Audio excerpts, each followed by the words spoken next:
అందరికీ నమస్కారం. నేను ఆస్తి కోసమో డబ్బు కోసమో ఈ పోరాటం చేయట్లేదు. ఎందుకంటే ఇది పోరాటం కూడా కాదు, ఇది ఆత్మగౌరవానికి సంబంధించింది, నా భార్య పిల్లల సేఫ్టీకి సంబంధించింది. ఇది నాతో ఒక మగాడిగా నాతో డైరెక్ట్గా వచ్చి నాతో ఏం చేసినా పర్వాలేదు. నా భార్య పేరు ఇంక్లూడ్ చేయడం, నన్ను తొక్కేదానికి నా 7 నెలల పాపని ఇంక్లూడ్ చేయడం, నా బిడ్డలు ఇంట్లో ఉండగానే అలా బిహేవ్ చేయడం కరెక్ట్ కాదు. ఈరోజు పోలీస్ దగ్గరికి నేను వెళ్ళి ప్రొటెక్షన్ అడిగాను. నేను మొన్న వచ్చి అడిగినప్పుడు మీకు అన్ని ఎవిడెన్స్లు ఇస్తాను.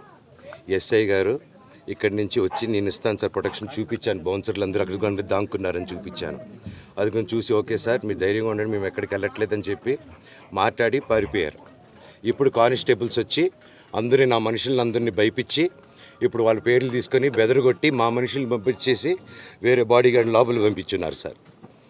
ఏం జరిగిందండి అసలు? జరగదు కాదు సార్. ఫస్ట్ డిపార్ట్మెంట్ ఎందుకు వన్ సైడ్ తీసుకుంటున్నారు? కంప్లైంట్ తీసుకున్న తర్వాత వాళ్ళకి ఏ అధికారం ఉంది?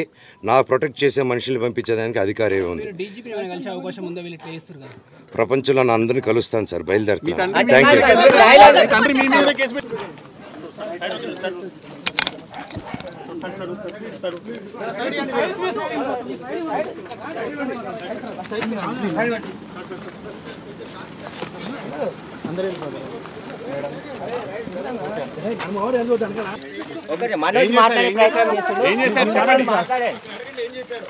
సార్ మీరు చెప్పండి ఏం చేశారు?